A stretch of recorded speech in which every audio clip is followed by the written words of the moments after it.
আমাদের যে সাবেক সরকার শেখ হাসিনা তিনি শ্রমিকের 14 কোটি টাকা জমা দিয়েছেন, এখন পর্যন্ত ওই টাকা পরিশোধ করে নাই। আপনি যদি থাকেন আপনার বিরুদ্ধে টাকা আত্মসাতের মামলা হবে।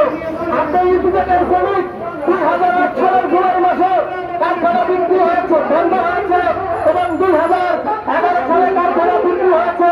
সব টাকা বিক্রি করে আপনাদের